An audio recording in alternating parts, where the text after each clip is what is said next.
दोस्तों नमस्कार। दोस्तों मैं प्रदीप कुमार वर्मा प्रस्तुत कर रहा हूँ अपनी एक स्वरचित हास्य कहानी जिसका शीर्षक है चौथी गुझिया।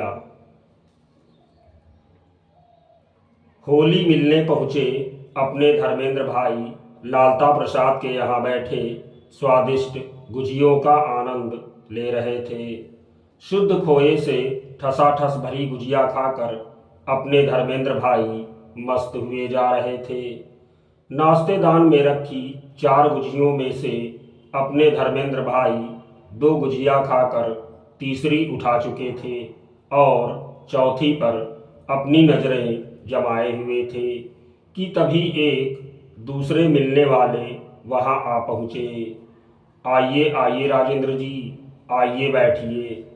उनके बैठते ही लालता प्रसाद जी ने नाश्तेदान को उनकी ओर खिसका दिया और गुजिया की तरफ इशारा करते हुए बोले, लीजिए खाइए, शुद्ध खोए की बहुत मज़ेदार।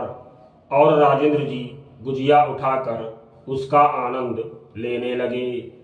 पूरी गुजिया खा लेने के बाद वह लालता प्रसाद से बोले, वाह भाई लालता जी, मज़ा आ गया, बहुत स्वादिष्ट गुजिया है, कसम से बहुत मज़ा आया।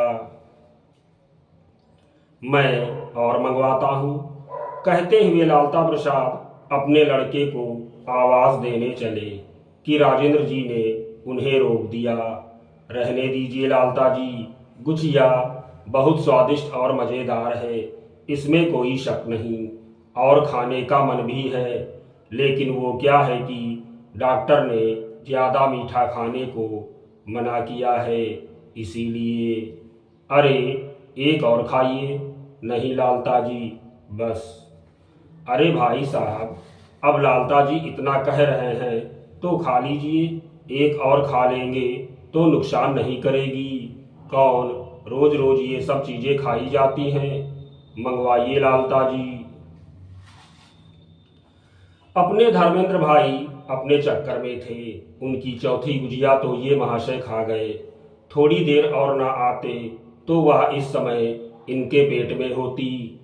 इस बात का अपने धर्मेंद्र भाई को बड़ा ही दुख था। सोच रहे थे कि यह भाई साहब और खाने को कह दें तो कम से कम 4 गुजिया तो आएंगी ही, 4 नहीं तो 2 तो जरूर ही आएंगी। एक ये खा लेंगे और एक मैं खाकर अपनी चौथी गुजिया पूरी कर लूँगा। अब ये महाशय खाएंगे और एक ही बड़ी मुश्किल से खा पाए हैं, डॉक्टर ने जो मना किया है। तो ठीक है राजेंद्र जी, मैं मंगवाता हूँ। और लालता प्रसाद अपने लड़के को आवाज़ देने चले कि एक बार फिर राजेंद्र जी ने उन्हें रोक दिया। रहने दीजिए लालता प्रसाद जी, मैं अब मीठा नहीं खाऊंगा, जिद ना करिए, मैं कुछ और खा लेता हूँ। और राजेंद्र जी का हाथ चिप्स वाले खाने में जा पहुँचा।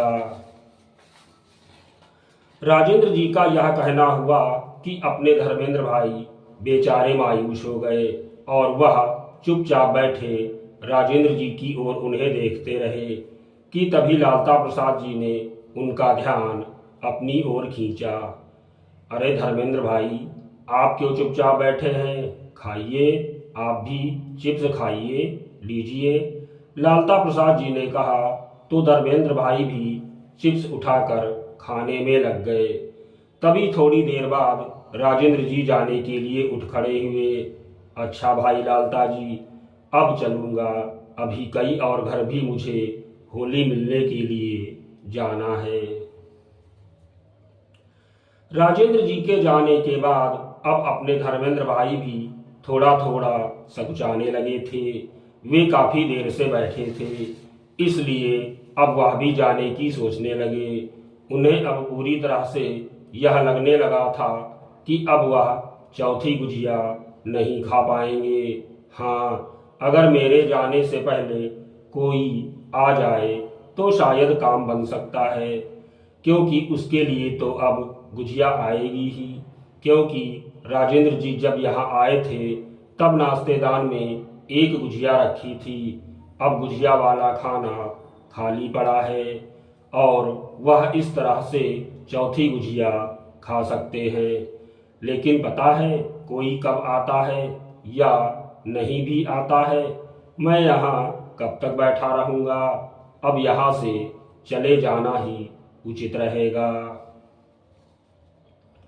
और फिर अपने धर्मेंद्र भाई जाने के लिए थोड़ा सा उठे ही थे, शुरुआत की ही थी कि लालता प्रसाद जी की पत्नी वहां आ गई और आते ही उनका ध्यान नाश्तेदान पर जा पहुंचा। अरे, नाश्तेदान में तो एक भी गुजिया नहीं बची है। गुजियों वाला खाना एकदम से खाली पड़ा है। और फिर वह लालता प्रसाद से बोली, आप बैठे बैठे कर क्या रहे हैं? बिल्कुल भी ध्यान नहीं देते हैं। होली मिलने वाले आ जा रहे हैं, एक सज्जन बैठे भी हैं और नाश्तेदान में एक भी गुजिया नहीं है। बिना गुजिया काहे का होली का त्योहार? गुजिया ही तो होली का सर्वश्रेष्ठ पकवान है। पता नहीं किस धुन में खोए रहते हैं।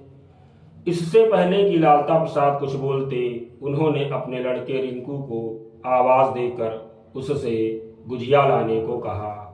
थोड़ी ही देर में रिंकू प्लेट में 4 गुजिया लेकर आ गया और फिर उन्हें नाश्तेदान में रखकर चला गया।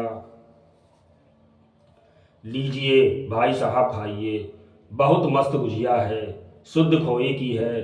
लालता प्रसाद की पत्नी ने अपने धर्मेंद्र भाई से कहा तो अपने धर्मेंद्र भाई बिना एक पल गंवाए अपनी चौथी गुजिया उठाकर चेहरे पर मुस्कुराहट के भाव लिए उसका आनंद लेने लगे।